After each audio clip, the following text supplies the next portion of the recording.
Being an indie developer is tough. Things can change in an instant without warning. I'll explain a bit more about this later, but 4 months ago, on January, I basically had to rethink my whole game development journey. I was at square one the same way I was when I first became a full-time game developer 2.5 years ago. But this time, I had something that I didn't back then.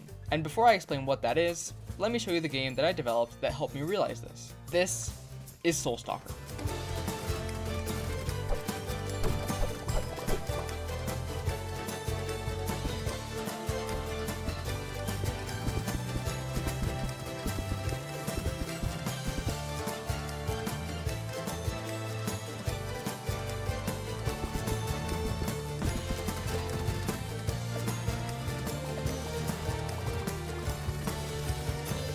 It looks quite a bit like Paper Mario, right? Well, gameplay-wise, it's very, very different. Let me explain. My favorite genre of games is definitely RPGs. More specifically, I love it when they have super deep mechanics that allow for crazy combos. A certain upcoming game with its fusion system seems like it's right up my alley. But so, a few years ago, I played Slay the Spire and felt that same feeling. It felt so good to combine synergies and create your own strategies, but it wasn't an RPG, it was a roguelike. And ever since then, the genre's been right up there with RPGs for me. I even tried to make my own roguelike deck builder like a few months ago, but it didn't really get anywhere because it didn't feel unique enough. But you know, maybe eventually I will one day. That's a bit besides the point, but Slay the Spire made me love this specific kind of game, roguelikes that, if you have enough game knowledge, you can build crazy synergies. All skill, no meta progression, so you can't artificially improve your characters between runs. And the latest game like this that I've been playing a lot of is Rotato.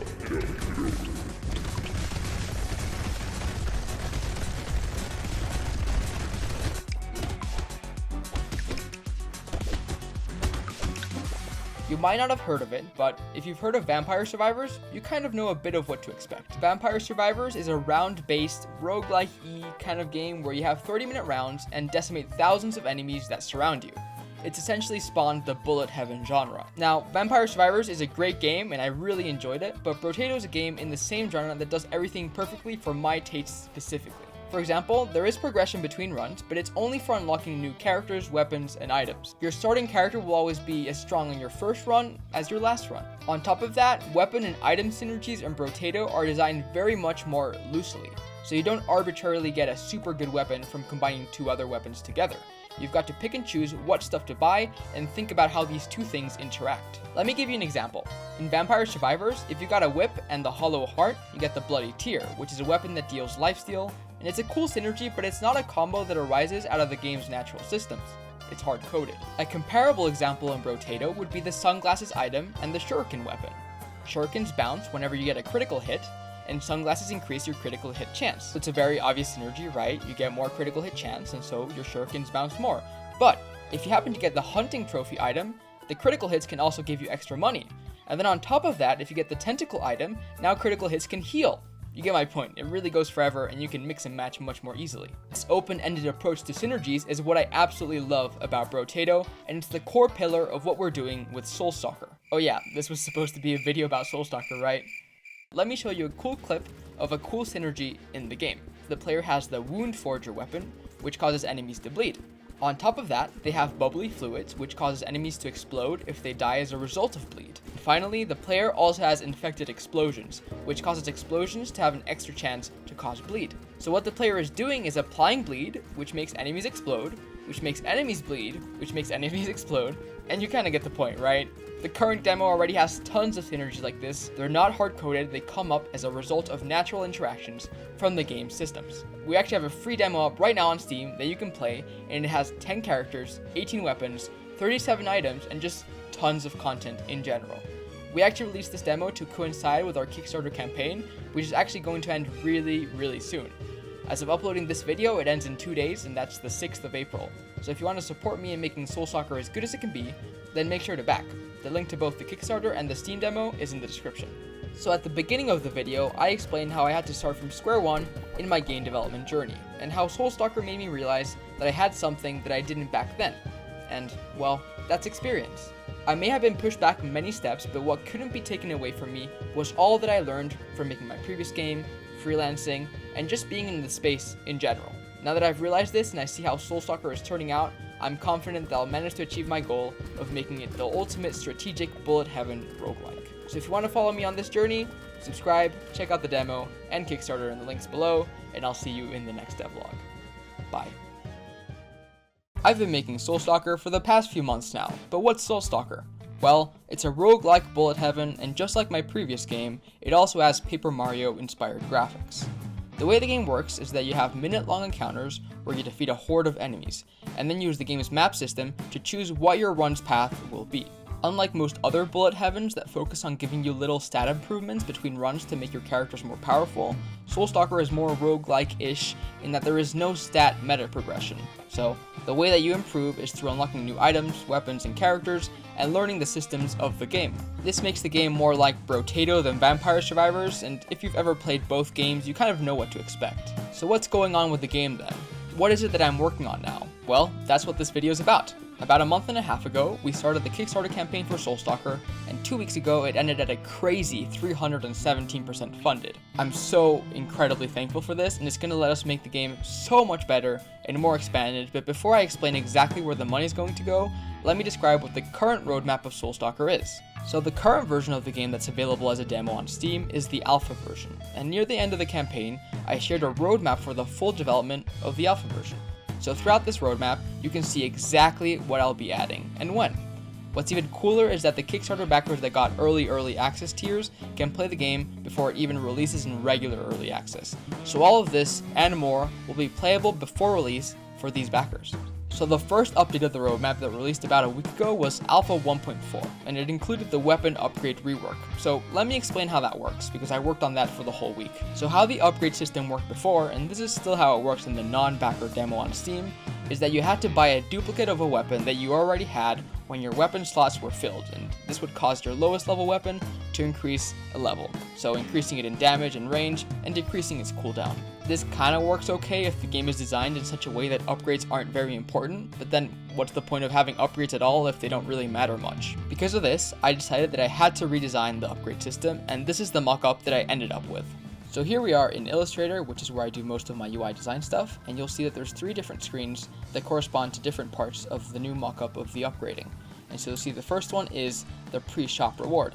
So previously, as I explained, you would buy 2 weapons of the same type and you can upgrade them like that, but now you actually get to manually choose an upgrade. And you can also heal. I added that because some people were saying that some characters were too HP deficient near the beginning, and so this will help those characters not die super early. And so when you click on upgrade, you go here to the weapon upgrade, and obviously you get to choose which weapon of the ones that you have equipped you want to upgrade, and if they're max level, level 5, you can't do that, right? And so if you click on one of those, you get to choose what the upgrade is, and this depends on which type of weapon you have. So if it's a projectile, obviously, if you have a melee weapon, you can't increase the number of bullets that is shot, but a projectile can. And so there's different types of upgrades depending on what the category of your weapon is. And so once you choose this, that's the end of the upgrade, and there you go. But let's see how this actually turned out in the game though. So here we are in the game, we're about to enter a shop, and we'll see how it goes. So right off the bat, you'll see we have the upgrade and heal choice as I explained in the mockup, so that's all the same. And we can choose to upgrade the soul stone. So let's choose that. And as you see here, you can either increase the weapon's knockback, the critical chance, or the piercing. This is probably the coolest one. But all pretty similar for now, right? So I'll choose this, and that's it. I'm in the shop, right? But what's different? Well, on the surface level, it looks basically exactly the same, but there are some key design choices that I had to change from the mockup. And the first one is that there's no way to go back after you choose a weapon, and the reasoning for this is quite simple. In testing, if you had 2 weapons of 2 types, so a melee weapon and a projectile weapon, if you chose one or the other, the upgrades that would come up would differ. It's like what I explained before. If you have a melee weapon, you don't really want the upgrade that increases how many projectiles you shoot, because with a melee weapon you don't shoot any projectile. And you'd think that it'd be a really easy fix to just make it such that different upgrades appear for different weapon classes, but the problem with this is that if you choose, for instance, a projectile weapon and you check the upgrades and you don't like them, then you'll go back, check the melee weapon, and maybe you'll like those, maybe you won't, but it's just a lot of menuing that isn't really necessary, and it just really tanks the pacing of the run, which is supposed to be, pretty snappy. So this one little thing that was in the mock-up and didn't end up being in the final version of the game was quite minor at first glance, but it actually made quite a big of a difference. There's other changes that I made, like if you have all of your weapons upgraded, then you just automatically heal, just small quality of life stuff like that, but that's how the mock-up turned into the final product for the game. Beyond the new implementation that I'm leading, we're also continuing to work with our team members, and that's directly thanks to the Kickstarter funds that we were able to raise. And so, Soulstalker's team consists of Clay, the enemy artist and key artist, Tim, the composer, then there's a different Tim, who's the character artist and animator, and finally, there's me, who's the lead developer, designer, and programmer. So an example of Clay's key art is the awesome promotional piece that we use for basically everything, and if you've played my previous game, The Outbound Ghost, you'll recognize Soulstalker's enemies because Clay was the character artist for that game. Then there's Tim, the composer. He's made tons of awesome Celtic, Zelda, and overall Nintendo-y music on his YouTube channel, and now he's doing the same for Soulstalker, and in fact, all of the music that you hear in this devlog is made by him for the game, and there's tons more that we haven't shown off yet. Finally, there's Tim, and although this Tim is also Dutch like the other Tim, they're not the same person, it's just a total coincidence. He's been making all of the playable characters and animating them as well, so his execution of the Paper Mario style is just absolutely awesome. On that topic, some of you have asked me how I implement the animations of the game in Unity, as the default animation system can get way too complicated, and well, the truth is that I don't even touch Unity's animator at all, and the replacement that I made is quite simple and quite easily replicable for a game you're making, for instance. This is just an overview, so let me know if you want me to make a tutorial or something, but in short, the first thing I do is make a class to hold an animation. It only holds two things: an array of sprites and the duration of a frame in this animation. Then, in my character data, I define all of the animations that my character has. So the idle and the walk animations are what I have for Soulstalker, and you can do this with a dictionary if you want to, but since I know exactly how many animations each character will have, and that they're all the same, I just define them manually, the idle and the walk animation. Then your inspector should look like this, and you can just drag all of your frames into the animation slot of the animation data and specify how long each frame lasts. I put all of my player data in a scriptable object, so that's where I drag all of my frames into and where I specify the frame duration. But if you have a different approach, like putting all of your data in a behavior that you have on a game object, you can just do the same for the game object. This depends again a bit on how you implement it, but the concept should work. So for the last step, in your player controller or wherever you want to play the animation, you can make a coroutine that looks a bit like this, and it loops through all of the sprites of the animation that you're currently in, and you can have a different function that changes what animation you're in as well. I didn't use this technique for the Outbound Ghost because the game actually doesn't have any animation at all, just discrete sprites for each state, and then I do a bunch of shader stuff to make the characters wobble in a ghost-like manner. But I use this exact same technique for all of my other games that use 2D characters. I showed off this card game prototype in my previous devlog, and you all seem to like it, so here's a little snippet of the overworld section of the game, and the animation used here is actually the exact same approach of what I just described and used in Soulstalker. This is another game that I made a while ago that actually doesn't use the same approach, and this is actually the reason for why I changed it, because it was such a pain to manually do all the animations in the animator system for Unity and for each enemy, and it was just a pain and not really scalable. So if you maybe wanted to change animation, it wasn't practical, but for this system you can just drag and drop everything, just have the frame duration, and it's pretty simple. So a bit of the stuff that I covered in this video is what we've been working on for the last 2 weeks, and that's not even scratching the surface of what's in the works. We're working on a new character that I've already teased a bit on different socials, and also we're working on Act 2 for the backer alpha demo and tons more. So that's it for this week's devlog, but I'll see you next time to show you more cool stuff. See you. This is what my Bullet Heaven roguelike looked like 8 months ago, and since then it has gone through crazy changes to the point where it doesn't even look like the same game. What started out as a small transitionary project has gone through a Kickstarter, many playtests, and soon a public demo for all of you to try. Let me share with you the full development of Soulstalker so far. So Soulstalker started out as a little prototype last October, and the earliest video I have of it was from the 28th of October 2022. This is what it looks like, and it was more of a test more than anything, but I wanted to see if making 2D characters appear in a 3D world would solve the limitation that games in this genre have. The limitation that making 3D bullet heavens is super hard on hardware because of how much has to be rendered on screen. I felt that the test was a success because the performance numbers I was seeing were good, but I left it at that for the rest of the month.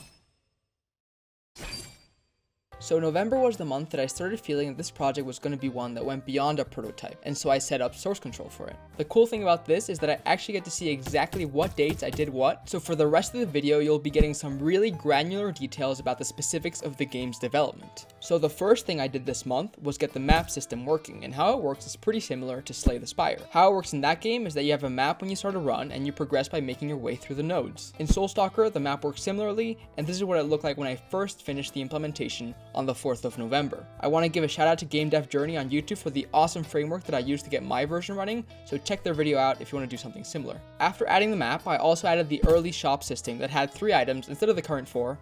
But at this point in the game, you purchase stuff by spending levels, and you gain levels by defeating enemies in encounters. This ended up not being the best way of approaching the currency system in the game, so you'll see that the approach will change later on. Another thing I did in November was add elites, which are special enemies that are tougher to beat but give better rewards, and we added a new member to the team, Tim the musician. And at this point, Tim the artist, yes, they're both called Tim, had already been doing the character art for the game, but Tim started doing the music at this point, and all of the music that you hear in this devlog is actually made by him specifically for Soulstalker.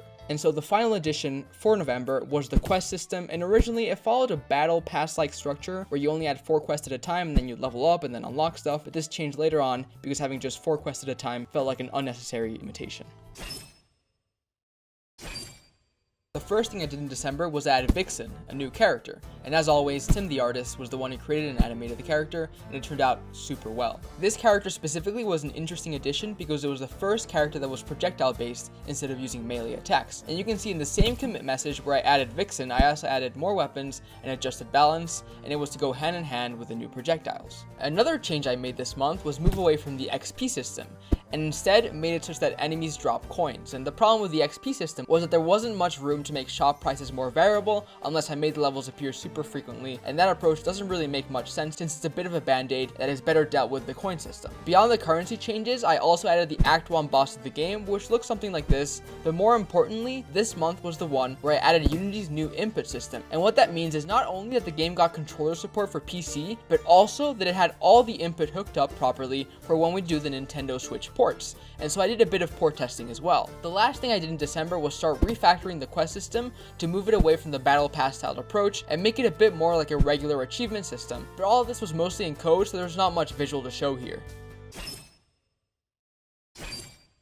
January kicked off by changing how trinkets work. And basically, trinkets are passive items that give you boosts that can be as simple as a 10% damage increase, or as complicated as making bleed applications cause explosions. So before this point, you could only have a limited amount of trinkets at a time, but you could also level them up to increase their potency, kind of like Vampire Survivors. I decided after some testing that this approach was quite limited for the game design angle that I was taking, so I ended up changing it to make it such that you can have an unlimited number of trinkets, but you can no longer level them up. Similarly, I changed the weapon system to make weapons level up an infinite amount of times, but the upgrades were purely statistical. This will change later on in April, but for now, this is how it works. Finally, I ended January by adding a new character, Quijano. This one was a bit of a test to see how unique I can make characters while still keeping them fun, and I think it worked out pretty well. This one's passive ability is that it can only upgrade its HP and weapon cooldown, so everything else stays the same for the whole run, but those two stats are increased at a higher rate. Since the character has a low base speed stat, it really encourages this kind of interesting tank-like build.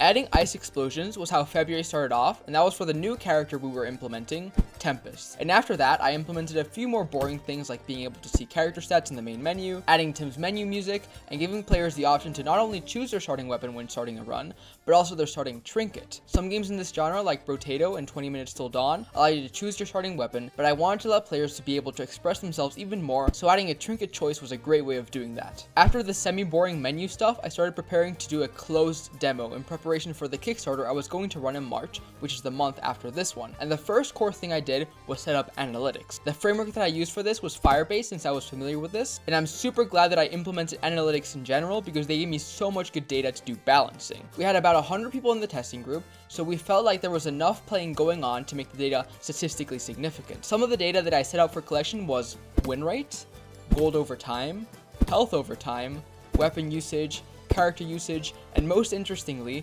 also win rate depending on what music was playing. At this point, we had 4 random songs that could play in the demo at random, and I wanted to see if maybe more high energy songs affected how much players won, and crazily enough, it did. Thanks to all this data and survey-based feedback, I made tons of additions over the next weeks, like making maps smaller, giving certain attacks clearer telegraphs, and somewhere in the middle, we also added a new character, Penny. Penny is interesting because she gets stronger as you gain more coins, but the coins also slow you down considerably. So there's this interesting push and pull going on between trying to get as many coins as possible, while also upgrading your speed stat and spending whenever possible so you're not too encumbered. March was a super important month for Soulstalker because it was when the Kickstarter started. Because of this, I spent the first part doing a few boring things like updating the way the shop decides what items to show you, and also creating a localization system and translated the game to French and Spanish. After adding this, I launched the Kickstarter together with a public demo, and although this one didn't have analytics on it, the amount of feedback I got was amazing. Because of it, I made an insane number of adjustments and added tons of content. The number one complaint at this point was that it felt like there weren't enough synergies in the game, and that was mostly because there just wasn't enough content yet since it was a demo. I made this my number one priority to fix and just went all out on adding items and weapons that added synergistic combos. There were a few other things that I added for player clarity, like adding a difficulty rating in the character select screen so that players would know what they're getting into when choosing a character. But there were also other cool additions like adding an ascension system that made the game harder, a new character, and overall more content.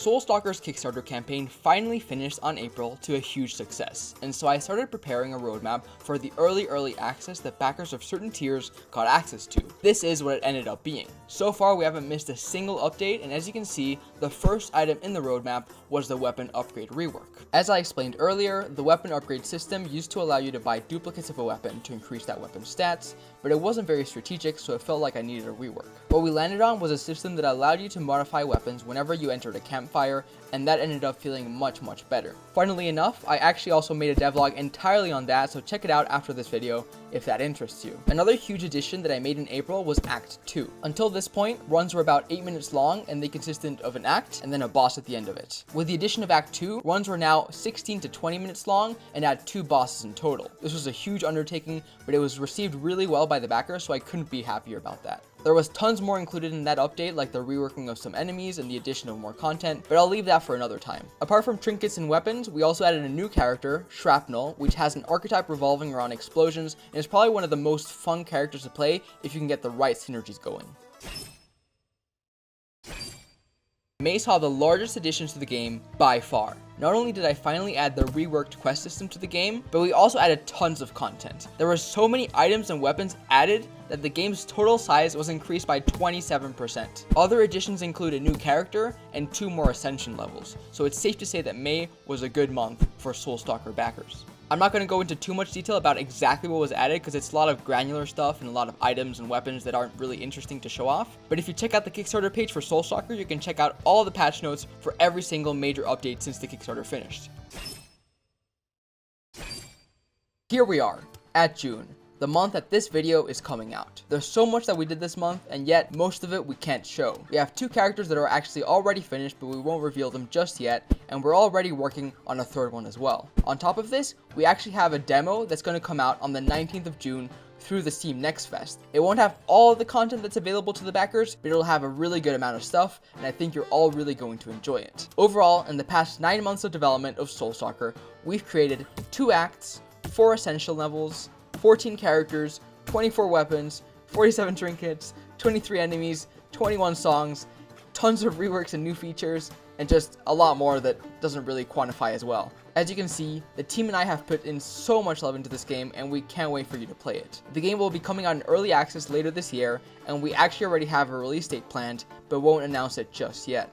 If you want to support the game, I've put a link below where you can wishlist it, which will notify you when both the demo and the game come out, and in general, it really helps us get boosted in the eyes of Steam. There's going to be tons of news in the coming months, not only for Soulstalker, but for our other games too, so keep an eye out for that, and that's all for now. Until next time.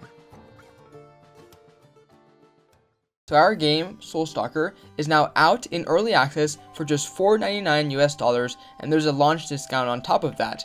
But if you've never heard of Soulstalker, let me describe what the game is like. In short, it's a bullet heaven roguelike where you're tasked with slaying the ghosts haunting the psyche of your town. It's basically a bullet heaven roguelike like Vampire Survivors or Brotato, and it has Paper Mario styled graphics, and the design is more strategy focused instead of min-maxy. So far, the development of the game has gone like this. It started in low intensity development in October 2022, and around January or February 2022 is when development was more hands-on. Then, we did a Kickstarter in March, and then after the Kickstarter, there was a tier that allowed you to get early access so you can play the game directly after the Kickstarter until right now, and that went between March and now. I often get the question, how do we make this game so fast compared to the previous games that we made? And well, firstly, the game is a small game, $4.99 US compared to $20 US for my previous game, And another thing that was incredibly important is that we set the scope really early and deviated really not a lot at all.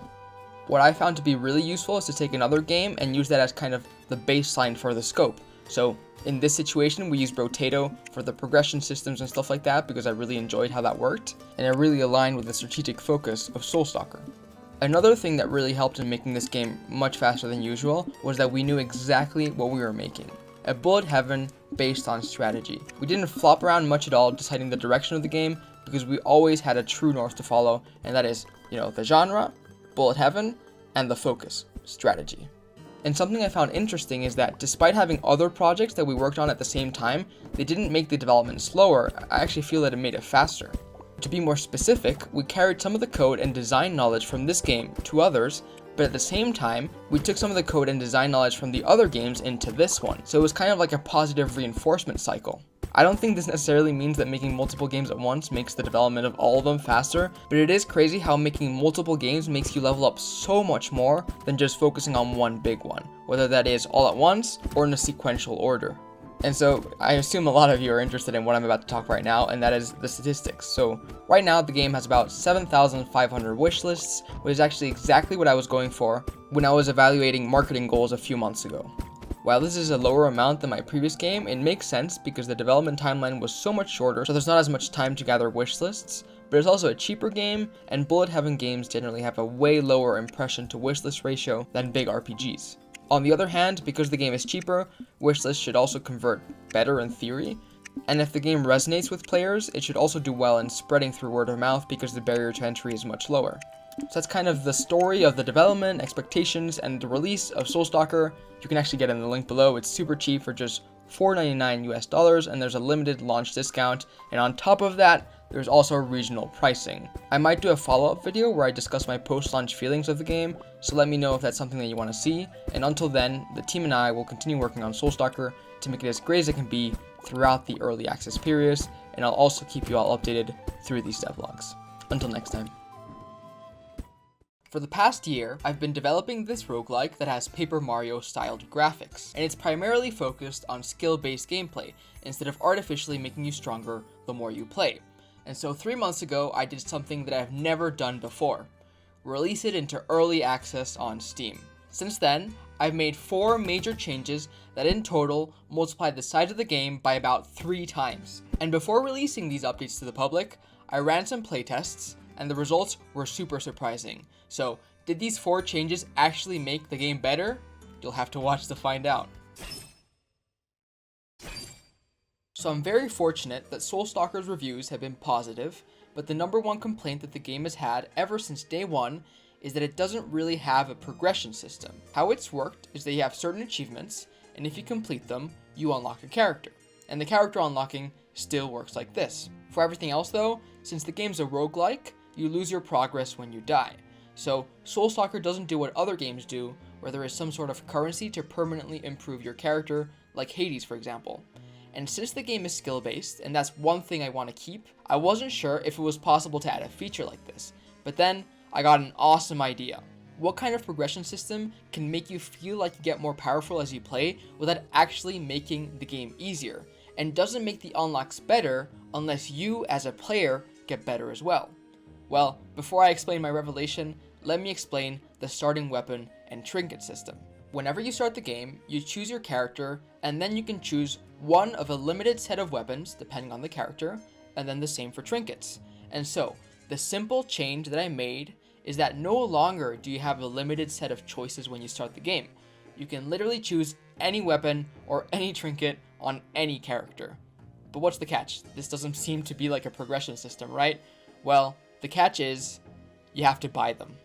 So if you're really good at the game and know about all the overpowered combos between characters, trinkets, and weapons, you get stronger just by your own skill. Your choices are what make you overpowered, and you unlock more choices by playing more to be able to unlock the starting choices. So what did the testers think? Overall, they really liked it. This did exactly what players wanted, which was to get the feeling of getting more powerful as you played more, but it didn't undermine the core of the game, which was to reward you for playing better and becoming more knowledgeable. Of course, no update is complete without adding tons of content, and since the game's launched in early access, I've added a bunch of weapons, characters, and trinkets. For example, there's a new character called Skate that dashes mega fast, and I also added a new trinket that attacks nearby enemies with a kind of wave attack when you dash, so there's some really cool synergies there. Another character that I added is called Hanubat, and its special ability is that its dodge stat increases much faster than other characters. So instead of receiving, for example, 5% more dodge from an upgrade, Hanubat gets about an extra 10%. This works really well with some trinkets that I added that, for example, deal damage to the enemy that attacks you if you dodge that attack, or gives you a chance to get money if you dodge. Another thing that you might not know about this Hanubat character is that it comes from one of my other games, Wanted Shadows. This game releases on Halloween, so very soon, and I'm going to be releasing a devlog about the full development of that game, so subscribe to check it out to see when it's out. There's a lot more content that I added apart from all of this, but it's more related to the map system, so I'll cover this in the last point. Other than that though, the content additions were well received by testers, and I think they'll really like the stuff that will come in the future updates as well. Apart from the lack of progression system, the number one complaint that players had of Soulstalker was that the dashing enemies were too difficult to dodge. How it used to work is that the enemies would have kind of a wind up aura and shine blue before attacking, and then they would attack in the direction you were facing. Pretty simple, right? Well, this approach was pretty bad and it had a fatal flaw. The problem was that the players would think that the enemies would dash in the direction of the player when the dash charge started, instead of at the end of the dash. So what I did to fix this was I added a big red arrow when the enemies were charging their dash, and the key thing here is that that arrow now points in the direction of the player's position when the dash started. And the same thing happened for the dash. The dash now went in the direction of the original position of the player instead of the current one. The testers really liked this change, so I think it was a great success. 2 out of the 3 biggest complaints of the game were effectively fixed, and the third one I'll cover later. You'll see, it's a pretty big one. Either way, apart from the dash arrow, there was tons of other usability stuff that was improved.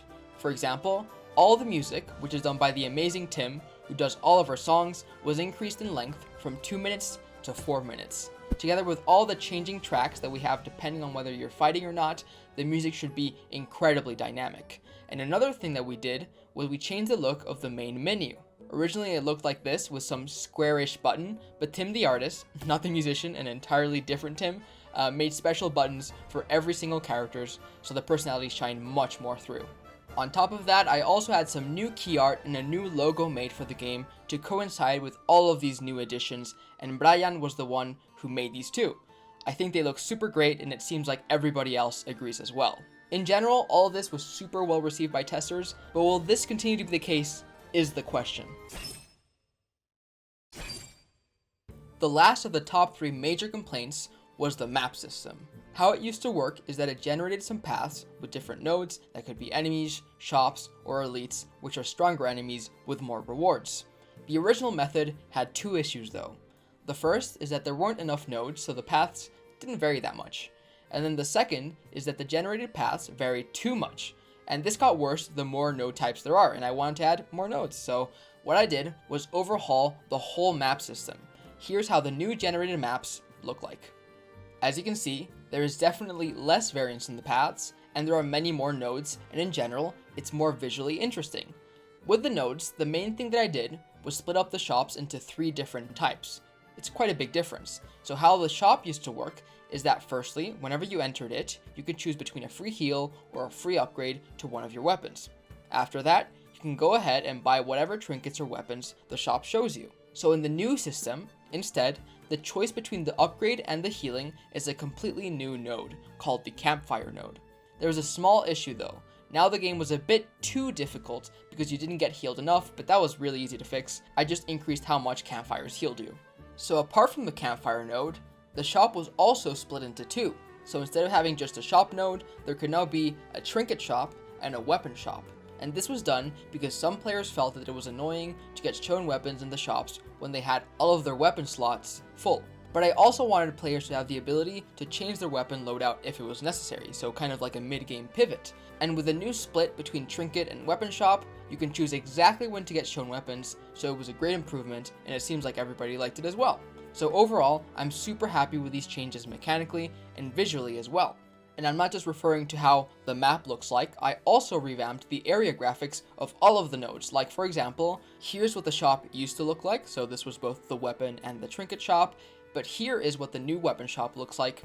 And it's still quite similar, right? But then here is the trinket shop, and I'm very happy with this one. It looks much more vibrant, but it's not even my favorite one. This is what the campfire node looks like. It's by far my favorite, and visually, it's much more interesting. But for both visuals and mechanics, my opinion doesn't really matter, right? What do the testers think? Well, it was an improvement. Overall, everybody agreed that the new map system was much better than the previous one, but there was still room for improvement. The most brought up point was that because the weapon upgrading was less frequent, some characters and strategies fell behind. So this is definitely something I'll fix in the next update, and I already have some ideas. And in general, the new map generation was also a huge upgrade. Testers said that it made the game feel much more strategic, and the choices meant a lot more. They also said that they wanted more nodes to make the game even more interesting, so that's also going to be coming in a new update. So while this aspect of the update wasn't perfect, it improved the game by a lot, and in early access games like this one, that's what matters. All of these improvements to the game that I've explained throughout the video are actually live right now, and I just released the update at the same time as this video, so if you want to be part of the feedback of Soulstalker, go play the game in the link below. Anyways, that's it for this video. I'd love to hear all of your feedback, and I'll see you later.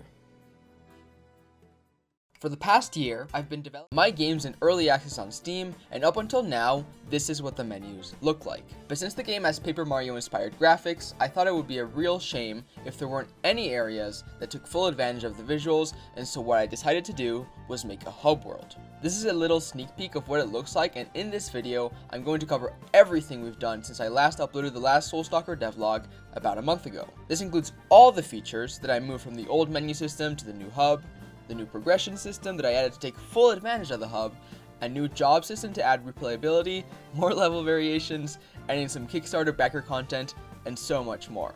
And near the end, I even talk a bit about the console ports of this game, and I'm also going to be announcing a new port for my other game, Wanted Shadows, so let's get started. Before I get into the hub stuff, I think you should know exactly how the menu system used to work so that you can get a direct comparison. So, when you launch the game, you were originally met with this screen, and it's quite basic, right? You can go to your achievements and check out what characters you had unlocked or what to do if you wanted to unlock them, and then you can also go back and go to the settings, pretty simple, and then if you wanted to start a run, you just clicked on the top button of the main menu, and now here's where you choose your character. You could also look up its stats and description and stuff like that, and then once you selected it, you were prompted to choose your starting weapon. After the starting weapon, you can choose your starting trinket, which is kind of like a passive item, and then finally, you got to the menu where you could start a run. Now the game works really differently. So when you launch the game, you start off in a menu like before, but you might notice something a bit different, right? Yeah, I mean, there's the character on the side, but if you press on continue, you don't get sent to another menu. Instead, the camera pans out and you can control the character in the hub, just like that. I'll show the rest of the hub in a second, but I also wanted to show you something really cool that we can now do since the menu is kind of, in world. So the different sub-menus can have different camera angles, and in the credit sub-menu, the camera points at the sky in a kind of cinematic way. So I thought that was really cool. Either way, I'll walk around the hub now and explain how all of the old systems are now implemented. So firstly, by default, the character that you have selected as your main run character also now runs around in the overworld, and now instead of changing it by going through a series of menus, you go to this little candle table and change it there. And you might also notice that if you don't have a character unlock, it shows you its achievement, right? So that screen from the old menu has been folded into this new one to make everything more compact. It's all in one now.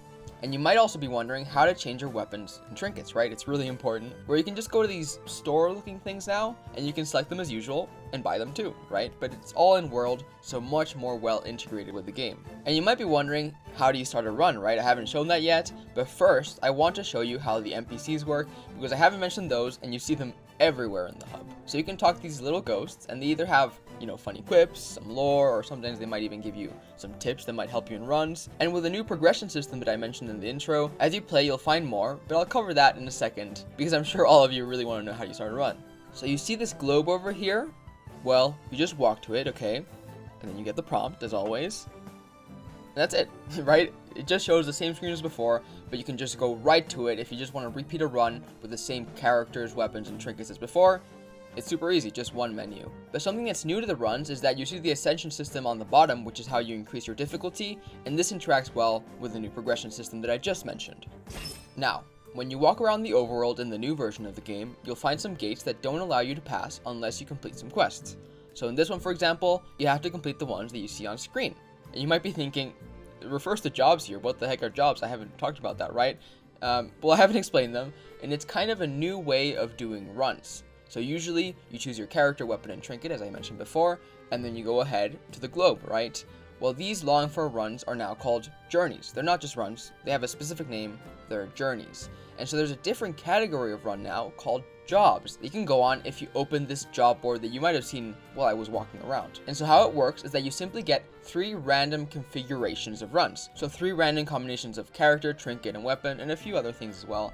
And unlike journeys, you can't choose what you start with. And the intention is to give players a way to get cool build combos and learn about the game's synergies without them having to fiddle around and make their own from the get-go. So it's just a way to really expedite the learning process and to get really used to the game. At first, how I made this system is that the game chose a random character that you've got unlocked, and then from there it would simply choose a random weapon and a random trinket, and it seems simple, right? This is how most people I think would approach the issue, but it actually worked really badly, and this is because of one of the main intentions of the job system. It's to nudge the players into new playstyles and builds that they may not know exist. So just randomizing everything was just way too chaotic, and you usually didn't get interesting build combinations. So in the end, I changed it into a system that made it such that the character is chosen for a job, and then since each character has a set of recommended weapons and trinkets, the chosen weapons and trinkets are kind of loosely based on that. Because it would be really boring if I just chose out of the recommended pool, right? Each character has about 5 recommended trinkets and weapons, so that would result in like 25 unique runs per character, which sounds good on paper, but in practice, that's actually quite a lot of repetition. So what the new system does is it decides whether to choose a recommended weapon or a recommended trinket. Then the other category will be picked out of the non-recommended pool. So if you get a recommended weapon, the trinket that the game serves you will be for the non-recommended pool, and then the same goes for the opposite. This allows every single possible weapon trinket combination to be picked while still keeping a semblance of structure to make the builds make sense. But there's also a small chance that the weapon and trinkets are either both recommended or both not recommended, but the probability of this is so small, and it's mostly just to inject more variety.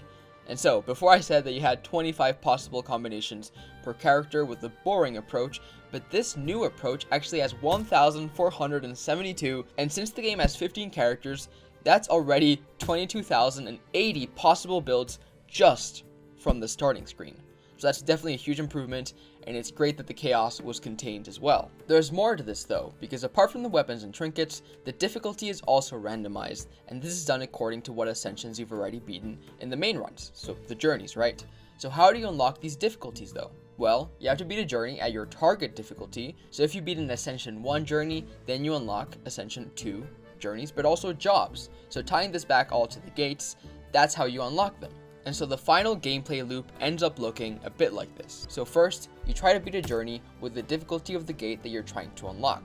And after that, you try to beat the jobs of that difficulty because you've unlocked the difficulty for the jobs. And in doing that, you learn a bunch of new builds through the randomized job start. So it's a great way of onboarding new players. After that, you manage to unlock the gate, get a reward, which I'll get to after, and repeat this again for the next gate with your expanded knowledge of the game and the unlocks that you've gotten along the way. Then you repeat that with the new gates, and that's the progression system.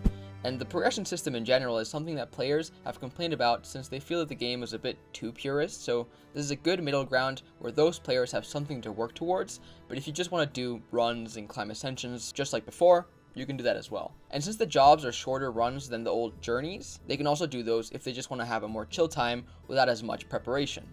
But you might be asking yourself, how exactly are jobs shorter than journeys? I haven't really covered that, right? And so the reason is that journeys are 2 acts long at the moment, but in some early access update, I'll make them 3 acts long, and then jobs can only be between 1 and 2 acts long.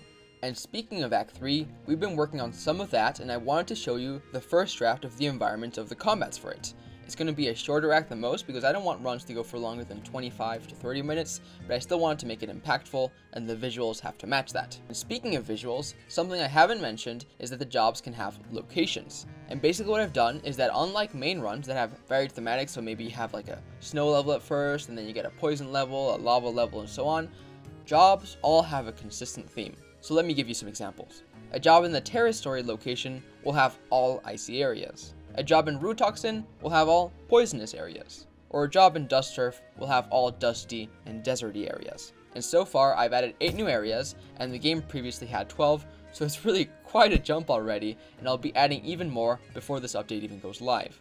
The locations also affect what kind of enemies you get shown, so you might get some cool penguin enemies in the ice area, and some helmet dust enemies in the desert area. And beyond all of the work that I've already mentioned in this devlog, I've also added some more Kickstarter related content this month. And so one of those is a new character that you can see on screen now, and then also a new enemy that's going to be an Act 3 enemy. So that's going to be really cool, and I'll cover it in a future devlog when we do Act 3. And the last and coolest thing that I added for the Kickstarter this month is one of the coolest features that backers could pledge for, and that is getting their name on a tombstone. And originally these tombstones were going to be drops in the level, kind of like a chest in other games in this genre, but since this update has added the hub, it just made so much more sense to make them appear here instead.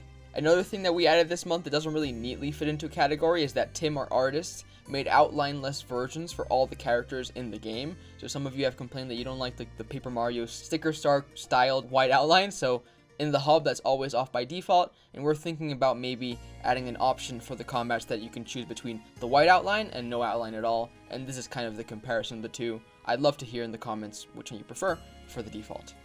And finally, this is the moment that so many of you have been waiting for in this devlog, and it's the part where I talk about the process of the console ports of the game. But before that, I wanted to announce another porting related piece of news from my other game, Wanted Shadows. And so this is the game in the same genre as Soul Soccer, but it's so much more focused on action combat, so it has a differentiator there, and it has this cool Octopath Traveler styled art style. It costs just $149 US on Steam, and if you get it together with Soul Soccer, which by the way also only costs like about $5 on Steam and is on discount right now with the autumn sale. But yeah, if you get them both together, you can get them for even cheaper, so check the link out in the description. I'm digressing a bit, but the Wanted Shadows related news is that... Drumroll please, okay? Drumroll. It's coming to mobile! Yes, so you can pre-download it already in the link in the description, and we're working with Crescent Moon Games, who's done my other mobile games, and I actually used to freelance for them as a game designer when I first started out, so we have some nice history there. So yeah, it'll come out in January of 2024, so in a bit over a month, and I can't wait for all of you to try it out. The game's a great fit for mobile, and I think it's particularly fresh for the genre on the platform due to how many things we do differently. Anyways, back to Soul Stalker, and if you've been following this devlog series and my other socials, you know that we partnered up with Tim from Origami Panda, who used to be a senior software engineer at Unity actually, and he's doing the Switch, PlayStation, and Xbox ports. And I'm happy to announce that we're making super awesome progress, and we're still on track to release the console versions in the first half of 2024. And I'll let you all know when there's a more concrete date, but for now, the priority is getting early access done properly. And if you've enjoyed this video, I'd really appreciate it if you pre-downloaded Wanted Shadows on mobile and also got the bundle with both Soul Stalker and Wanted Shadows, or even just the games individually if you just want to get one. The links to all these things are in the description, and that's it for this video, and I'll see you all for the next one next week.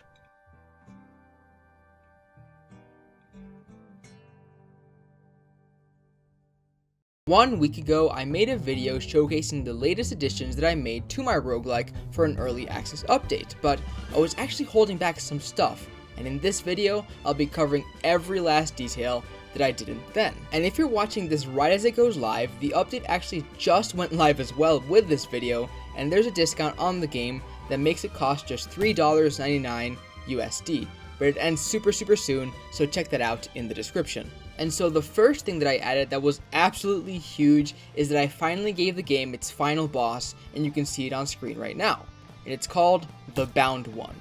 And most bosses in Soul Stalker are pretty simple in that they usually only have like one attack, and most of the time the difficulty mostly stems from a combination of that attack and how many enemies there are on screen at any given time because of the genre of the game. But the Bound One actually has 3 distinct attacks on top of all the enemies that appear near it. The first one is this thunder attack that starts by placing red warning spots around the boss, and then after a few seconds they strike down and deal a considerable amount of damage. Then the second attack is probably the simplest one, and that is that sometimes it just likes to dash. And then the third and last attack also seems simple, but that's just at a glance. And it's just that the enemy just shoots projectiles, but it has something very unique to it sometimes. Did you catch that? The boss actually has a chance to teleport to one of the corners of the arena when it uses this third attack, so that makes it stand out even more against the other bosses in the game, and all three of these attack patterns give the boss fight a push and pull dynamic that isn't really present in the other ones. And I think because of this, it works really well for the final fight of a run specifically, because it truly tests you on multiple fronts. And speaking of bosses, one much requested addition that I finally made in this update was the inclusion of being healed whenever you beat a main boss, but to counteract that, I also added a new Ascension difficulty, which is the 5th one, and that one decreases this healing effect, so for those of you who still want a big challenge, you can still get it with Ascension 5. There was also another addition that makes the game easier in some ways, but don't worry, it's actually a good thing, and that's because it's for the reason that it gives the players more options for crazy combos. And for you to understand exactly how this works, let me explain to you the weapon upgrade system. So there are two kinds of nodes on the game's map that are related to upgrading weapons, and that is the weapon shop and the campfire. And so the weapon shop allows you to buy weapons, but if you already have all the weapons that you need, you can also use the shop to improve the stats of one of the weapons that you already have. Then the campfires also allow you to heal, or if you're super skilled and you don't really need to top up, you can also evolve your weapons. And evolving a weapon is different to upgrading it because you can only do it once. It's a much more powerful change that is specific per weapon. Like for example, if you upgrade the shuriken, it will now always apply the bleed status effect. Or if you upgrade the shock bracelet, it now spawns 3 thunder strikes instead of 1. So the change that I was alluding to with the weapon upgrade is that now you can upgrade the weapons in campfires and not only weapon shops. So if you've completely evolved all of your weapons and you hit a campfire, you can also upgrade them statistically, and this has been a super positive change, especially since some skilled players have said that it would be nice to have extra options even after you've evolved all the weapons that you have. And now, moving on from weapons into something a bit more visual, I also added a new character to the game in last week's update, but I didn't cover that in the previous video, and the character's called Pure Camaraderie. And this character specifically was perfect for this update because last week I added pets, which allow you to have little companions that follow you around and attack enemies, and Pure Camaraderie, the new character, actually improves the efficacy of these pets. Like, the character not only increases how fast they attack, but if a pet has any stat bonuses, those are also majorly increased. And speaking of characters, in last week's video, I went over the 2 other ones that were added in the update, and now in this week's update, I also added the achievements on Steam that corresponds to their unlocks in the backend. Unfortunately, this is the 16th time I've done this, so there was no issue whatsoever, and I guess that's one of the benefits that comes from working on an early access game. You basically learn to set up everything in such a way that you can add things quickly without it taking forever to make a playable build, because you basically have players waiting, right? So I'm definitely going to keep this in mind when I'm evaluating my next games and deciding whether I want them to be in early access or not. And back on to the additions of stuff. With all of the content that I added in this update, like the pets and stuff, I of course had to localize all of the text, and I actually don't think I've ever showed what that process looks like in any of the videos before, so I thought I'd give you all a little glimpse of the behind the scenes. So how it works is that I have an Excel spreadsheet, and each row has a key that I use in the game to reference text, and then each column represents a language. So it's really quite simple to implement the translations themselves, and this same approach works super well with my other game, Synth Beasts, for which I worked with localizers because that game supports 11 languages. So because of this neat system, I could just pass on the Excel file with the English column and some context, and then they could pass me back the filled out form in their own language. And so, moving on from localization, there are a few small things that I'm going to cover before the last major addition, and the first of these things is the new environment that I made for the Act 2 map.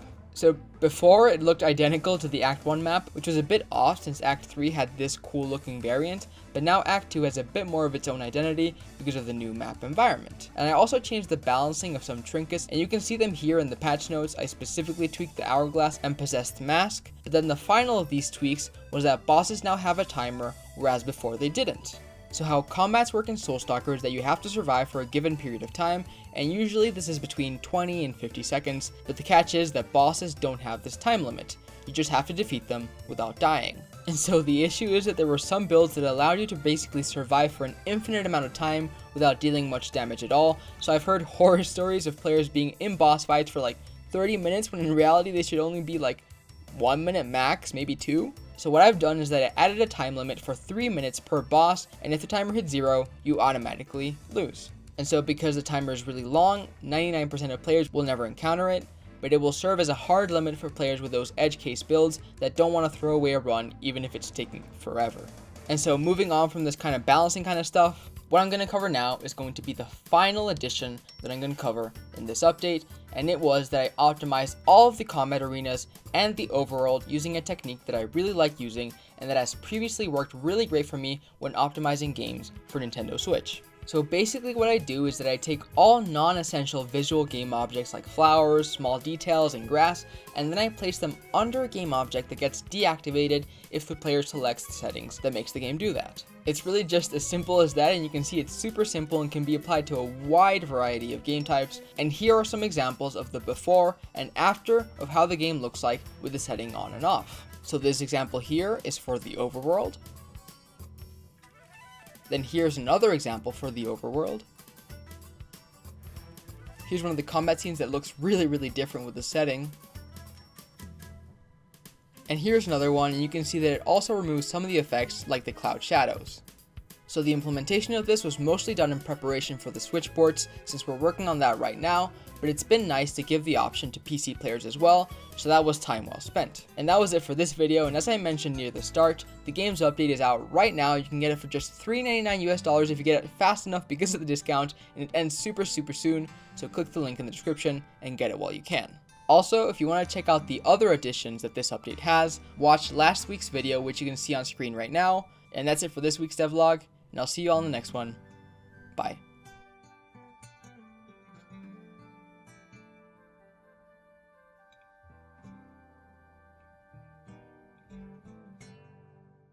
Hi everyone, I'm Conrad, and over the past year and a half, our team has been making Soulstalker, a roguelike with Paper Mario inspired graphics and auto-attacking weapons. And it's been out for about a year on Steam Early Access, and I'm super happy to announce that it's not going to be limited to just Steam very soon. We're going to be announcing the release date in this video, actually in like 20 seconds, but also 2 other platforms that have been previously unannounced that the game is going to be coming out to. So Steam is obvious, the 1.0 version is coming up. Switch is also obvious because we did a Kickstarter and people get the Switch keys, but what are the other 2 platforms that the game is going to come out on? So those are going to be PlayStation and Xbox, and what is the release date? October 24th. You can get Soulstalker on Steam, Switch, Xbox, and PlayStation on October 24th. And so that is for digital, but actually the game's also going to be coming out on physical for Switch and for PlayStation, so check the description. It's actually been a while since we uploaded to this channel, so what have we been up to? Yeah, let me explain to you what new content like weapons, items, and characters we've added, but also new mechanics and areas. So the first thing I want to mention is that we've added a new character called the Robot. So the Robot is really cool. It's one that you've probably seen around, but we've not actually revealed the functionality until now. And the Robot has a really special ability because normally in Soulstalker, most characters heal at campsites, right? So you go to a campsite and you can decide, do I upgrade my weapons or do I heal? And it's kind of risk reward kind of thing, you know? But the Robot is different. What the Robot does is that they heal after the end of each combat. And that's different from every single other character in the game. The characters don't do that, right? It's only the Robot. And so why is this interesting? So really, it makes your build way more weapon centric, and there are some cool new trinkets that we added that interact with this mechanic really interestingly. So for example, here is the new healing bamboo trinket. What does it do? Well, whenever you heal in a combat, you get increased attack speed, right? So if you're healing at a campsite, that doesn't count as healing in combat, and so you don't really get to benefit from this trinket. But if you're using the Robot, then at the end of every single combat, you get increased dexterity, which is attack speed. So for most characters, this trinket is not very useful, but for the Robot, it's super useful. It's super overpowered. But that doesn't mean that you can't use it if you're using another character. So for example, if you use the reverse curse trinket, you also heal at the end of each combat, and then you can take advantage of this trinket as well. And so speaking of characters, this is the new area that was added to this final update, and it has a special way in which you can modify your characters if you complete a certain milestone.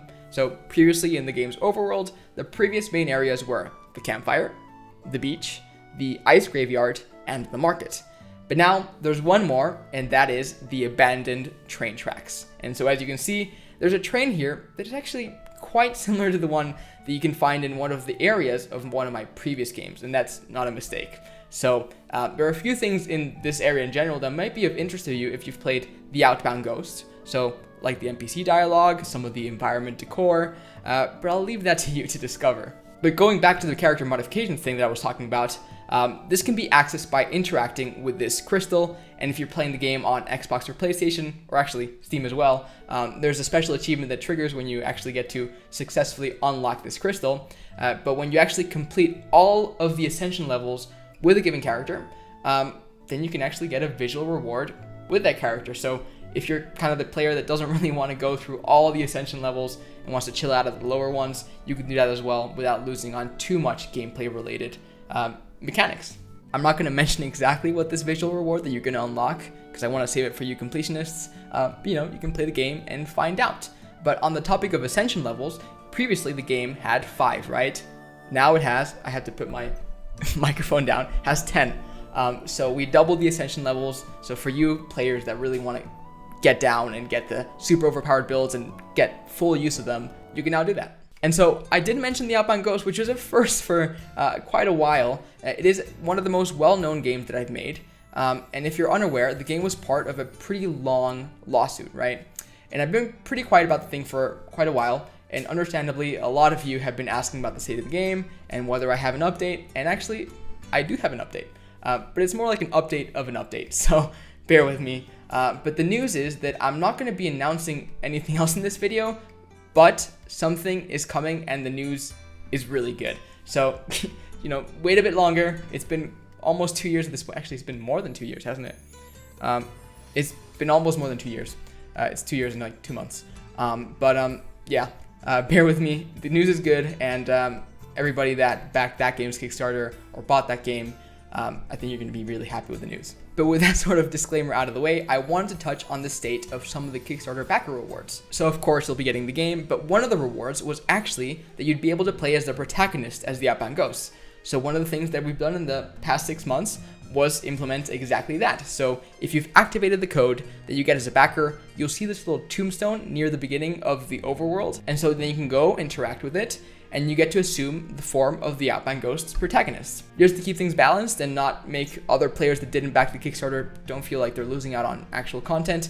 This is just a visual change. It's like a skin, but with a few extra steps. But the benefit of that is that if you have a character whose playstyle you really like, but you don't really like the visuals of, you can easily just swap the visuals with the Outbound Ghost character. And then, if you're one of the eligible backers, you can actually just do that. And on the topic of Kickstarter backers, I do already actually have the Switch keys ready to give them to all of you. So if that's you, as soon as this video goes live, I'll start sending them out and you can play the game on Switch actually 3 weeks before anybody else, even the press, just like that. So I hope you enjoy the game, and if you come up with anything, let me know.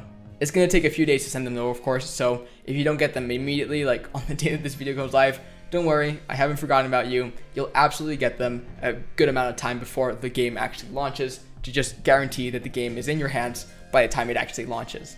And so there's tons of other stuff that we added to the game that would be a bit mundane to go into detail, but here's a bit of a bullet point list to know what you can expect when you launch the game after 6 months of no updates. So firstly, we made overworld visual filters like the day-night filter that you can see here, or there's another one that's the retro filter. So it's not really anything that you really want to super play all the time, but if you want something of a visual flair, you can toggle these on in the overworld if you've unlocked the respective areas. We also added a new intro cutscene so that the players don't get lost in the overworld. So when you get in, there's a thing kind of explaining what's going on, what each of the little overworld nodes are, and that's going to help a bit with onboarding, right? And then lastly, for this bullet point, we also modified a lot of the UI to make it more easily used with a gamepad cursor kind of thing, right? And so now we're on the porting part, and if you've watched my previous videos, you'll know that all of this console work was only possible because of Tim from Origami Panda Studio. And he's been so awesome throughout the porting process for Switch, PlayStation, Xbox. We got those 3 platforms now, self-published, thanks to Tim. And for myself, it's been just such an incredible learning opportunity to handle all the backend stuff and get behind the scenes and understanding how every single little part of the porting process works on all the platforms. It's been amazing. So if you want to support Tim for being just so awesome, you can get the game. But you can also support him by going to his Twitter in the description. So go do that. But actually, we're doing more than just Soulstalker on console. There's other games that I have that Tim and I are going to be working on together to bring them to Switch, PlayStation, Xbox. So keep an eye on that as well. And I hope you enjoy them all. So I hope you enjoyed this video, which was the first devlog in 6 months. It's a bit of a different style, right? Because you can actually see my face. It's not just my discombobulated voice, if I think that's the word. But if you like it, let me know and I'll continue doing face cam kind of things. Otherwise, my face is going to disappear and I'll do the voiceover stuff like before. Just tell me what you prefer and I'd love to see the feedback. And if there's anything that you want to know about how the whole porting process worked, maybe there's some questions you want to ask Tim, who's helping us with the porting, let me know in the comments and we'll see what we can do in a future video. But until then, go check the links in the description, subscribe, and get Soulstalker. See you on the 24th of October.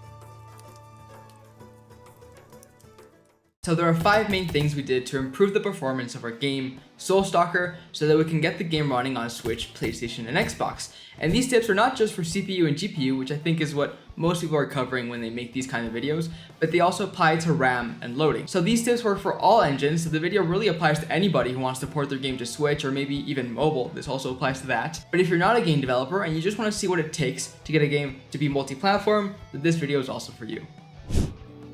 So the optimization that you can apply to your game, which is relevant to tons of genres, is called pooling. And basically, in most game engines, whenever you instantiate something at runtime, so what that means is whenever you spawn something in the middle of the game, that actually has a lot of performance impact, and the same goes for when you're destroying something in the game. And so that sounds like a pretty big issue, right? So many games spawn so many things like damage numbers, enemies, visual effects, you can go on forever.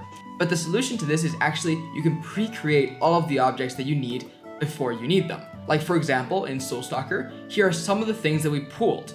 We did enemies, coins, damage numbers, explosion visual effects. I can go on forever as I said, but those are the core things that really had a large performance impact whenever we were spawning things in the game. And so in Soulstalker, at the start of each combat, there's like a little fade, right? So it's kind of like a small loading screen. And so what we do during this fade is we pre-create all of the objects that we need and we set them as active whenever we need them, but they're not active until we actually need them. And then there's another step that you can do, which is to give each of these things that you're creating a function or a way to reset all of the variables. So just to give you an example, when you activate an enemy for the first time, it will have a certain health value, right? It's the default health value. But then when you defeat it, the health goes to 0. So what do? Next time you're gonna instantiate it, it's gonna be 0 again. So you need to find a way to just reset all the variables so you can reuse that enemy. It's almost like recycling objects. So it's definitely a big pain to set up if you already made your game with certain assumptions in place, but it's super worth it, especially for Switch and especially if you're spawning tons of things like we are doing in Soulstalker. Because of the genre that the game is in, we're just spawning so many projectiles and so many enemies all the time that pooling was really, really necessary. But for something like maybe a turn-based RPG, it might not be so necessary. So very often people talk about CPU and GPU optimization because they're usually the most relevant, right? But this tip here is all about RAM. And it's actually a huge part of optimizing games for Switch, which actually only has 4 GB of RAM. But actually the 4 GB figure is a bit misleading because it's not all available for you to use as a game developer. Some of that actually has to go into the operating system, and you can imagine how something like the recording feature on Switch uses some of that, and so all in all, you actually only have probably around 3.2 GB available to you to use for your game. So now that I've given you a bit of the preamble, what is this RAM optimization that we made for Soulstalker for Switch? And actually it has all to do with UI and the game being in docked mode. So this issue only happened in dock mode. It was really, really weird. Well, the way that I had set up the game's menus before starting the porting process was that whenever a menu wasn't in use, it was just faded out, right? It wasn't deactivated, it was faded out. And in Unity, there's a component called the canvas group, and that's how we faded everything out. We just set the transparency to 0. But the benefit of this is that actually it has no performance impact really, or has a bit, but not that much. When you just set it to 0, and then it's really easy to just fade everything out and you don't get any deactivation activation issues. So that's why I decided to do that. But there was one key issue that happened, and that was that even though the engine wasn't doing any CPU or GPU calculations when the UI was deactivated, any of the text that was under this canvas group was still stored in RAM. And so again, usually this wasn't a big deal because there aren't that many characters in the Latin alphabet, so the RAM usage was quite minimal. But then everything changed when we localized the game to Japanese and to Chinese. The problem was that some languages, like Japanese for example, have way more characters than English. Not only do you have the 2 phonetic alphabets, but you also have the kanji characters, for which there are thousands. So the text that was stored in these text components, even if they weren't rendered, they have a certain memory usage, which is so much more when the text is in Japanese. But actually, the game worked perfectly fine whenever we switched the game to Japanese on Switch. It wasn't just that was the issue. The real problem came when we actually set the game to Japanese in handheld mode and then put it on the dock. That was the only time the game crashed because of memory, so what was going on? Well, the way that Unity handles fonts made it such that whenever we increased the game's resolution when putting the game in docked mode from handheld mode, all of the font textures had to be recalculated, and so much of that was being held in memory at the time that it just tipped it over the edge. So how do you fix this? Well, instead of just fading out the text how I used to do it, you just deactivate them, and then all of the text that is in Japanese is not being stored in memory, and then you don't have the issue that I ran into. There was one point early on in the porting process where I was testing out Soulstalker, and I noticed that some levels just didn't perform as well as the others on the CPU side, and I thought that was really weird because they all kind of look similar in terms of how much foliage and decoration they have. So I've been super lucky that Tim has been helping us with the ports because he just went in, profiled everything, and noticed that everything was because of the terrain system. And that actually made a lot of sense because some levels use the terrain and others don't, and it just so happened that that matched perfectly with the levels that performed worse than the others. And so the solution was pretty simple, and that was to still use the terrain system for making all the levels, but then I used this package to convert my terrain into a regular 3D object that was super optimized with all the parameters that the package gives you. So if you're using another engine like Godot or like Unreal, then consider something like this if it exists for you. At one point, we realized that the game was stuttering quite a bit on opening some menus, and in looking into it, it was because each of these little buttons were instantiated for every single weapon and trinket when you open the menu. So given that there are like over 100 of these total, it made sense why instantiating all of these over one frame would cause a stutter. So what we could have done to fix this is just instantiate them on starting the game, kind of similar to how the pooling worked. But in order to keep things simple and change as little code as possible, because we did figure this out quite late in development, what we did was just instantiate a certain amount of buttons each frame.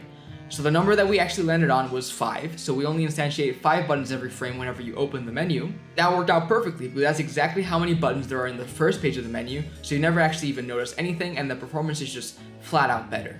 Because there are 85 buttons max instantiated on opening one of these menus, the maximum amount of time it will take to instantiate all of these buttons, 5 buttons at a time, will be 17 frames, and that's just not enough to notice anything, especially because most of those are done out of the field of view of your menu. And there are many different ways of doing this depending on your engine, but in Unity, how we did it was we used a coroutine, and here's the piece of code that you can see for how we did it, and you can copy it if you want, or maybe apply it to your engine with whatever feature that they have to do the same thing. So it's quite simple, and this is a very effective way of cutting down on loading or on stutters if you don't want to restructure everything with pooling and if you don't need to.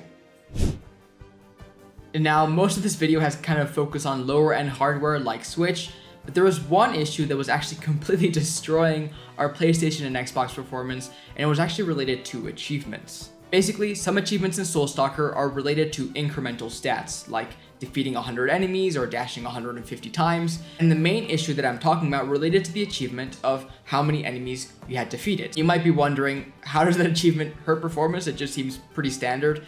Well, what was happening is that every single time you defeated one enemy, the game tried to update your stats and communicate with the Xbox and PlayStation servers to make that known. The problem was that because of the genre, you defeat so many enemies so quickly, and it was just way too frequent. It was communicating with the servers way too frequently. The fix to this was quite simple, and what we ended up doing was keeping a counter in the game for these stats that was not connected at all to the servers, and then whenever you finished the combat, for example, it communicated the stats that you had in the game. So these 5 optimizations were really the thing that made the game be able to run on Switch, PlayStation, and Xbox. But there are quite a few things that I haven't covered in this video that I either did or I would have liked to do if I had more time or for a sequel maybe. So if you'd like to see those, let me know. But for now, if you want to support my games, then the game is coming out on Xbox, Switch, and PlayStation on October 24th. There's going to be a launch discount, so please go to the links in the descriptions, wishlist those, or get the game on Steam. You can already do that right now. It's in early access. And the final build is actually live now on a beta branch, so you can check that out. And also subscribe if you want to see more videos on how I bring my games to console with Tim. Tim has been such a great help, so follow him on Twitter as well. The link is in the description. But yeah, we're going to have 2 more games coming to Switch, PlayStation, and Xbox in the next 6 months or so. So subscribe for that, and see you next time. Bye.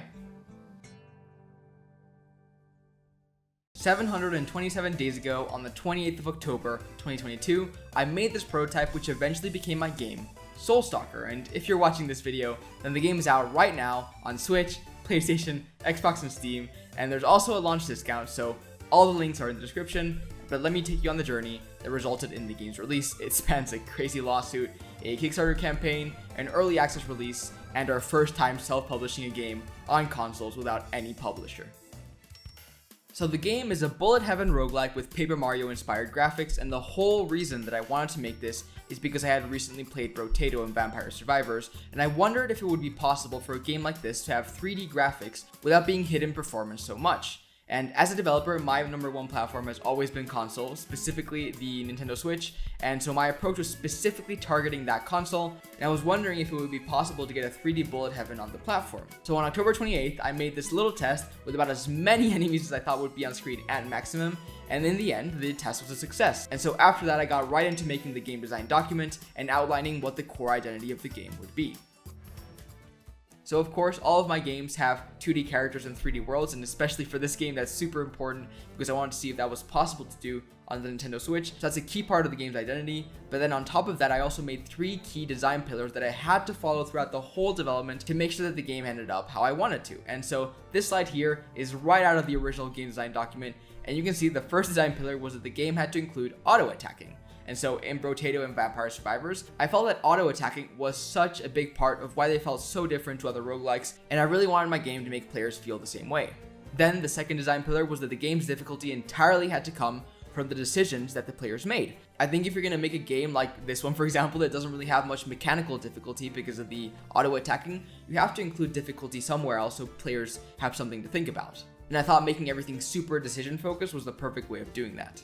And then finally, because the game was a bullet heaven roguelike specifically, I felt that it really needed a good price to playtime ratio. This is the case for games like Brotato and Vampire Survivors, and so I had to find a way to compete, right? And I actually think that here I have one disadvantage that the other 2 don't have, but this one disadvantage I think also plays in my favor. At the time that I was planning this game, no games in this style had ever been on console, and I think there's a good reason for that. The genre is based mostly on being cheap to make, and that's why developers are able to price the game so cheaply. So if you check the genre page on Steam, the average is maybe like $5 to $7.5, and then it really goes up to $10, but that's like the hard cap. So if you don't really have a smash hit, it's really hard to pay for porting because you really need a lot of copies sold to make console porting worthwhile. Fortunately, not only did we partner up with Tim from Origami Panda Studio for the ports, who is an absolutely fantastic programmer, but everything internally was done between Tim and I, so we didn't really just drop off the game like a lot of indies do. We were super involved in the porting process throughout the whole thing, and especially for myself, who is intimately aware of how all the systems work, because I'm the one that made them, I think that was a huge help. Because then Tim could get up to speed way faster than a porting studio that doesn't really have that involvement would be able to usually. Another thing is that the game was really designed with Switch in mind. So for example, Vampire Survivors has these really expansive levels, and it works super well for them because the game is in 2D, so the performance impact is not as much as for us, for example, because our game is 3D. So instead of having super big levels like that game does, I actually ended up taking Brotato's approach, which actually is my favorite game in the genre anyways, and that is that the game has small areas, and you have discrete rounds in these areas. So in the end, this was a huge lifesaver, and in the future, we're going to be porting one of my games in the same genre that didn't have this going for it. So if you want to see how that was super difficult to deal with and how Soulstalker was much easier to develop in comparison, then subscribe to keep an eye for that.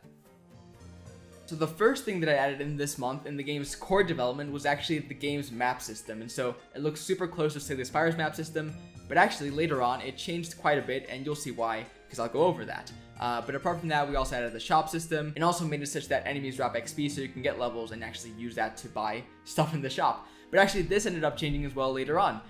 So quite a few things that were laid in place, but also ended up not being the final thing.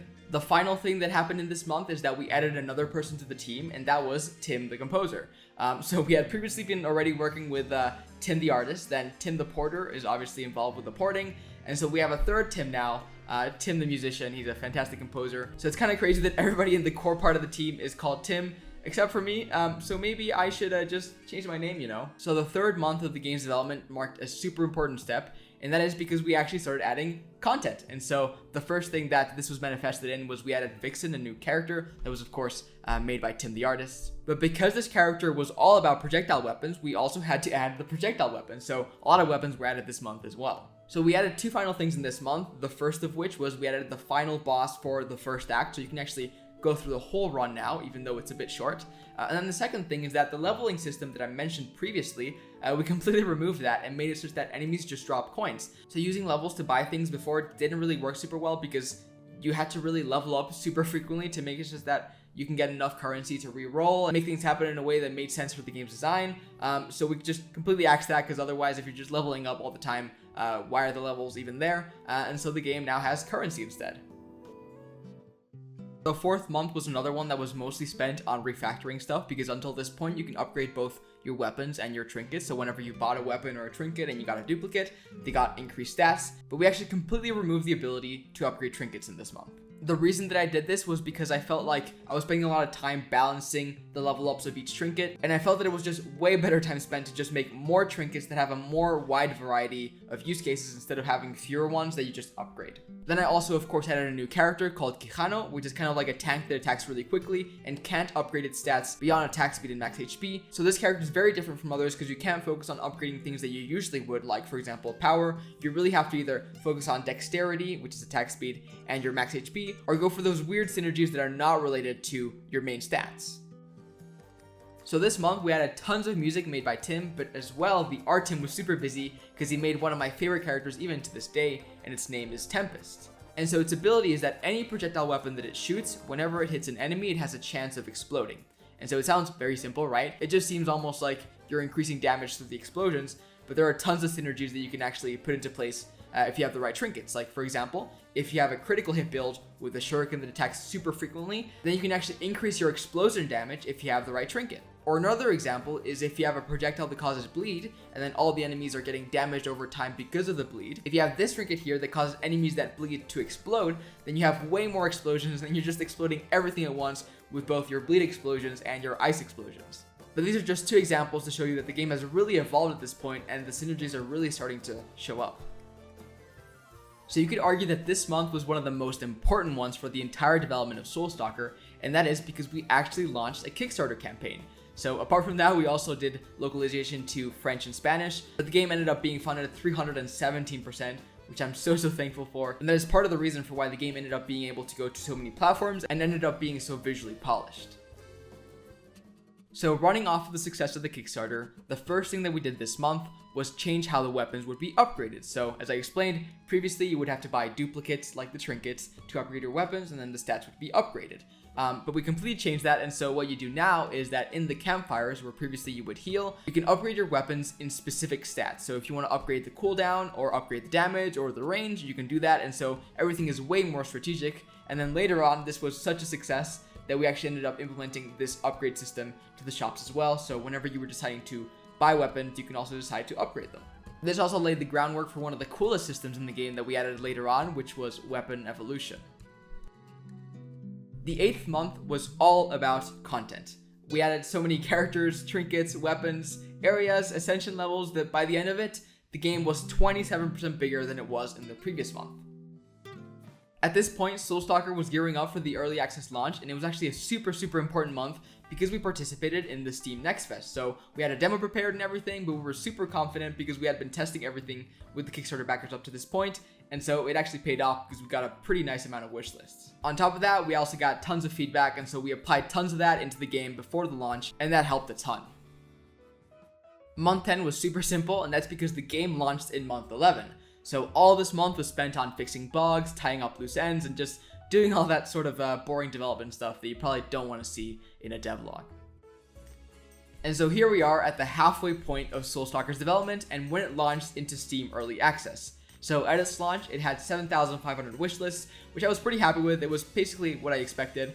The game's scope was a bit smaller than my previous one, so that's what I was hoping for. And actually the game's sales reflected what I thought would happen based on the wish list, so it's nice to see that there's a correlation there still. This was always going to be a console first game, and so everything leading up from before Early Access to Steam Early Access and beyond Steam Early Access was going to be leading up to the console versions of the game, particularly Switch, Xbox, and PlayStation.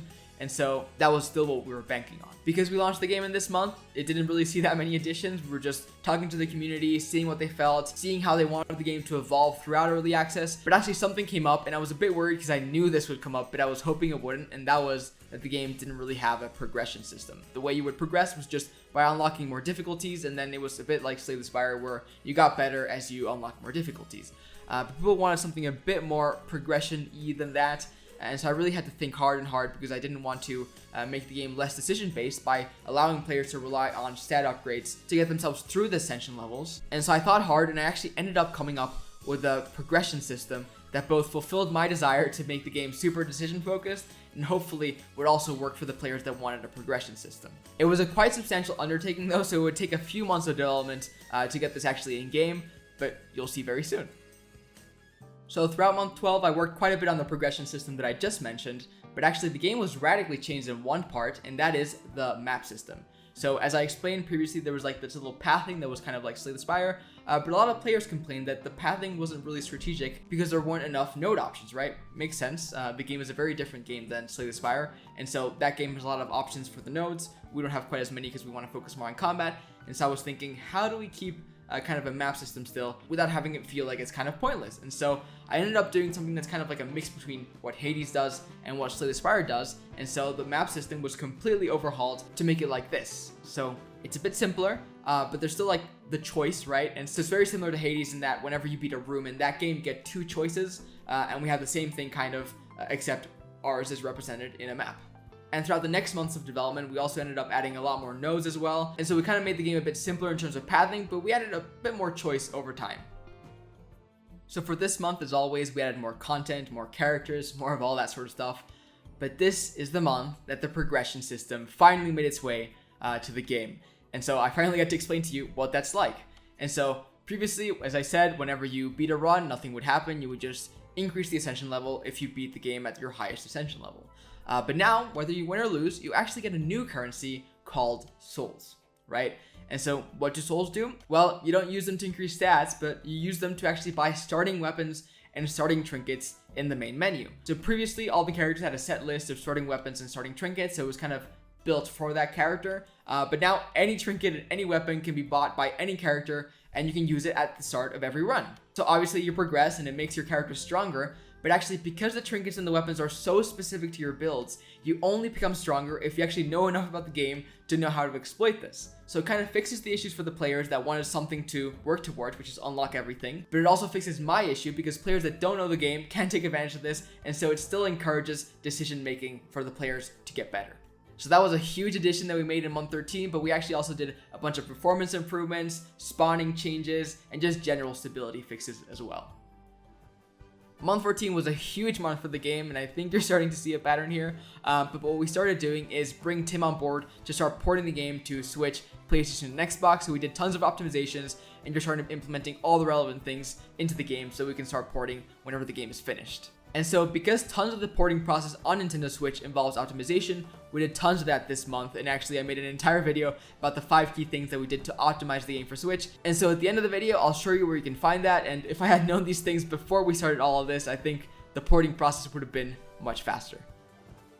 There is one update that I think made the biggest impact on Soulstalker throughout the early access process, and it's the one that happened in this month, month 15. The meta progression made a huge difference, the map rework made a huge difference, but this is the one that I think actually really gave Soulstalker its whole new identity. And that is, I made an entire hub world for the game. And so the reason that I added the hub is because not only do I think it plays to my strengths, but no other game in the genre has a hub like this, so it really makes Soulstalker stand out. And so at first, this is how it started looking. I did some NPC tests, and like by the end of it, there's tons of NPCs everywhere. And this was absolutely the update that the early access players responded the strongest to, which I'm super happy about because it's probably the one that I put the most work into. After overhauling so many of the game's core systems over the past months, like the map system, the overworld, and the meta progression, I really felt that the game needed to be unchanged for a bit so that players could give me good feedback. That was a result of them really wrestling with the game for a good while, so I mostly focused on this month on fixing bugs and just general stability things. Month 17 saw a return to form in terms of adding game-changing elements to the game, but actually it's a bit less intrusive this time around, and that was the addition of pets. So if you explored around the overworld and you found this turnip after doing some side quests, then you could unlock pets and you can use your souls to buy the pets. And so they follow you around in the overworld and actually in combat as well. And different pets either have a weapon or they have statistical improvements to your character that you can choose based on what works better for your build. This month saw the final big addition to the game before we went full on importing, and that was the addition of Act 3. So until this point, the game had 2 acts, which combined were probably 20 minutes on average, but I think I wanted the game to be 25 minutes per run on average. So Act 3 was actually a bit shorter than the other ones, but it was a bit more difficult. So that in combination with the final boss, I think really made the game feel like it was actually properly done, and what was left was just improving things that were already there. Month 19 was when development really started to change. We really just spent all this time on porting, but we did find some time to add some things to the overworld, like, for example, we added this retro filter or this day-night system. So nothing major, we really just focused on porting, and you can really feel that it was the beginning of the end of development. Months 20, 21, 22, and 23, again, were spent entirely on porting, so there's not much I can explain, but we really spent our time implementing the SDKs, doing more performance fixes, doing whatever we had to do in the certification process for all the platforms, and it was a super interesting learning experience, especially to go through all of this with Tim. So in the end, Soulstalker took 24 months to develop, or 727 days, which is definitely a bit longer than I had hoped for, but I'm super happy with the end product, so I can't really complain. It was also a game that really kept me afloat during the toughest part of my game development career, and that was because the game that I released right before this was sued right as Soulstalker's development actually started. Fortunately though, as of 6 days since this video came out, everything has been resolved and I announced it to everybody, and I'm so happy to finally have The Outbound Ghost, which was that original game, back in my hands, and for Soulstalker to be released as my first self-published console game. So this is really like the start of a new era, and I'm so excited to bring you new games super soon. We have so much in the pipeline that is kind of crazy, but if you want to support me, then you can check out Soulstalker on Steam, Switch, PlayStation, Xbox. The links are in the description, and I'll see you next time for the first Outbound Ghost devlog after the lawsuit's over. Bye.